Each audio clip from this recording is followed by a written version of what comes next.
Hello बच्चों, most welcome all of you in the class.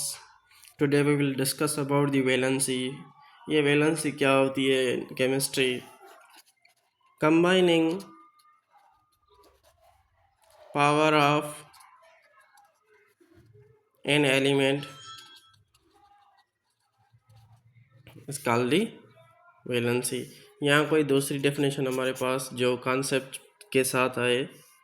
Atom has ability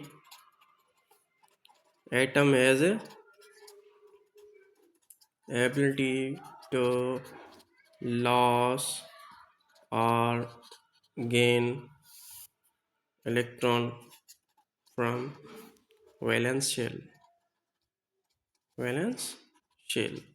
अब ये valence shell होता क्या है? वैलेंस शेल हम आउटर मोस्ट शेल को ही कहते हैं. आउटर मोस्ट शेल को ही कहते हैं. जब भी किसी एटम का हम डायग्राम बनाते हैं तो ये इसका क्या है? आउटर मोस्ट शेल है. आउटर मोस्ट शेल है. हम इसको क्या कहते हैं? हम इसको वैलेंस शेल भी कहते हैं.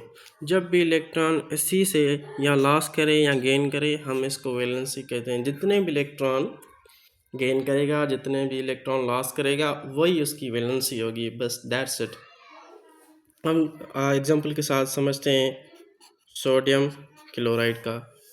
हर कोई एटम चाहता है कि मैं स्टेबल रहूं. स्टेबल रहने के लिए उसको 2 इलेक्ट्रॉन आउटर मोस्ट शेल में, या 2 इलेक्ट्रॉन या 8 इलेक्ट्रॉन कंप्लीट होने चाहिए, वरना वो अनस्टेबल रहता है एटम.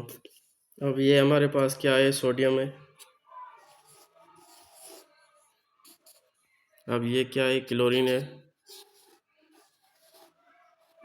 सही है. अब जो शेल में जो इलेक्ट्रॉन फिल करते हैं उसका फार्मूला है 2n स्क्वायर.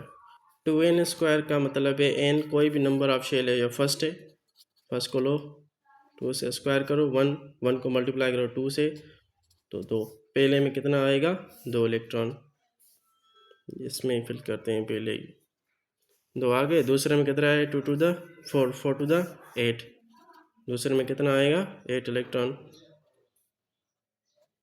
अब देखो ये 11 नंबर पे आता है, ये 17 नंबर पे आता है. जितना इसका एटॉमिक नंबर होगा उतने इसमें ही इलेक्ट्रॉन नंबर होंगे. सही है. जितने इसके एटॉमिक नंबर उतने ही इलेक्ट्रॉन नंबर. अब ये देखो इसमें कितने इलेक्ट्रॉन हैं? 11. 2 पहले में चला गया, दूसरे में 8. अब कितने रह गए? 1. अब क्लोरीन पे पहले में 2, दूसरे में 8, तीसरे में कितने बचे? 10. 10 हो गए. कितने बचे? 7.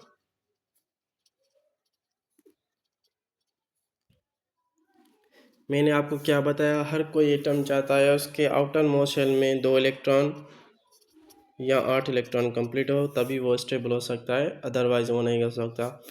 देखो इसके पास 1 है, इसके पास 7 है. इसको कितनी ऑक्टेट को कंप्लीट करने के लिए कितने इलेक्ट्रॉन की नीड है? 1 की. इसको भी 1 की है, पर इसका डुप्लेट कंप्लीट होगा, इसका ऑक्टेट कंप्लीट होगा. सही है. ये इलेक्ट्रॉन इसको लॉस कर देगा, ये गेन कर देगा. ये सोडियम ने क्या किया? इलेक्ट्रॉन लॉस किया. जब भी कोई एटम लॉस करता है इलेक्ट्रॉन तो उस पर पॉजिटिव का चार्ज आ जाता है. जब भी एटम कोई गेन करता है इलेक्ट्रॉन उस पर नेगेटिव का चार्ज आ जाता है. अब देखो इसने कितने इलेक्ट्रॉन लॉस किए? 1. कितने गेन किए? 1. अब देखो ये इसकी वैलेंस, ये आपकी सारी की सारी पीरियोडिक टेबल में यही इनकी वैलेंसी होगी. यही वैलेंसी होती है. आई होप आप सब लोगों ने समझ लिया होगा इजी वे से.